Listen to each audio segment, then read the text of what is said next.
The Loving versus Virginia trial was a landmark case during the civil rights movement that aided in the total abolishment of the anti-miscegenation and the white supremacy laws of America.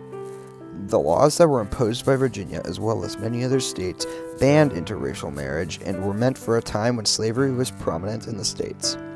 When looking back upon these laws, the court notes that, quote, the first laws arose in the U.S. as a part of slavery, but many of the modern laws were adopted during a period of extreme nativism following World War I.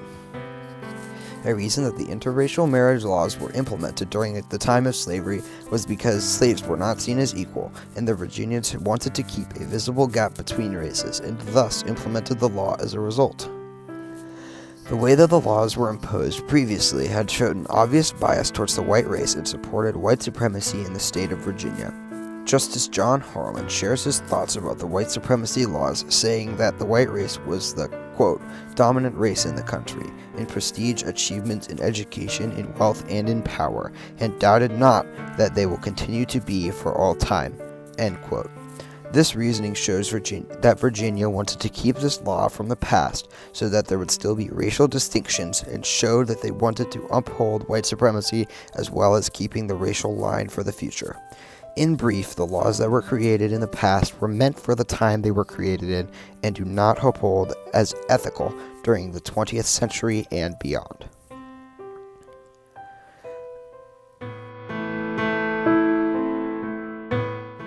The Loving versus Virginia case was about how marriage was once seen as a blessing, but through the anti-miscegenation laws it was changed into a crime that bypassed the 14th Amendment rights of equal protection in America. During this time period, there were many cases that referenced similar issues about the violation of the 14th Amendment that resulted in favorable outcomes. The plaintiff's attorney, Philip Hirschkup, argued that, quote, in McLaughlin v. Florida, the case of an unmarried interracial couple convicted of illegally living together, the court had ruled that the 14th Amendment's central purpose was to eliminate racial discrimination in the states, end quote.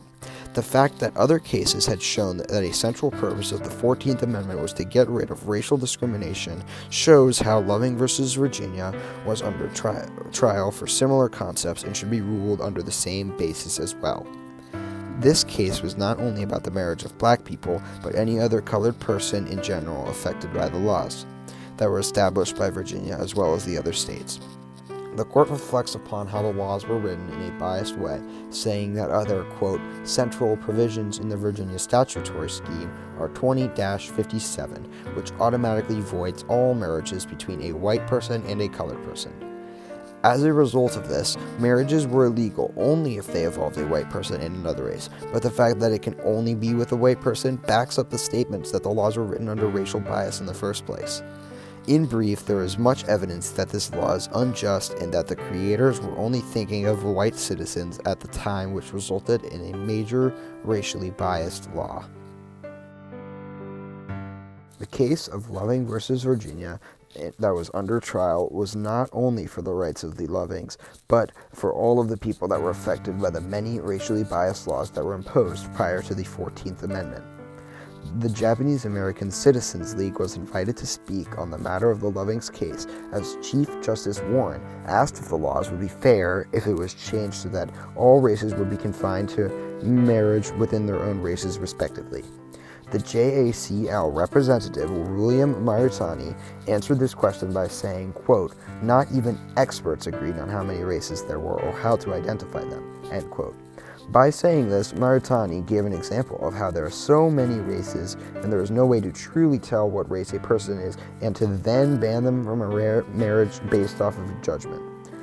The main issue that is being dealt with in this case was the violation of freedom by the Virginian statutes and how it disregarded the rights given to all people by the 14th Amendment.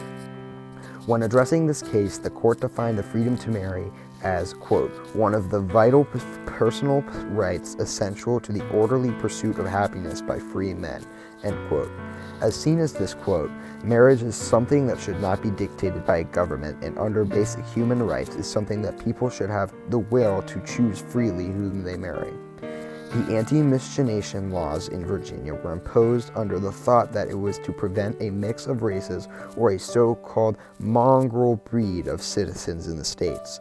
This, though, was undermined by the fact that, quote, Asians could marry blacks. State law voided marriages between Asians and whites, but such an intermarriage did not carry a criminal penalty for the Asian. The fact that Asians could marry blacks points out how the laws were written with the white men in theory, and that the racial mix apparently didn't apply to the two non-white people. Overall, there were many flaws that were pointed out as to how the laws imposed by Virginia were written in a biased and unjust way that does not consider all of the people affected by the laws in the first place. As the trial came to an end, the jury unanimously decided that the laws that Virginia were imposing were unjust and written in a way that obviously promoted segregation in the state.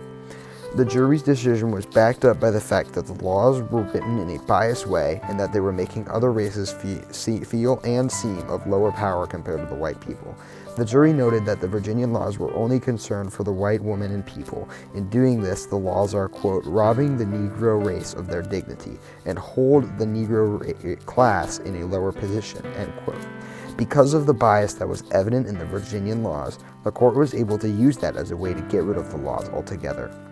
The result of the trial was beneficial towards the other classes that were dealing with other laws based off of segregation as well.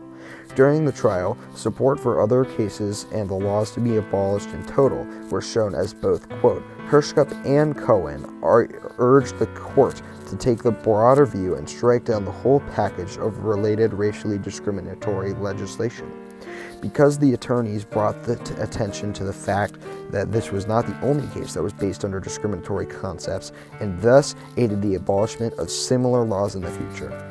In the end, the trial's major impact on the world was that now people have the freedom to marry any race they want, and ultimately, this was a big factor in getting rid of the white supremacy laws that were previously established in America.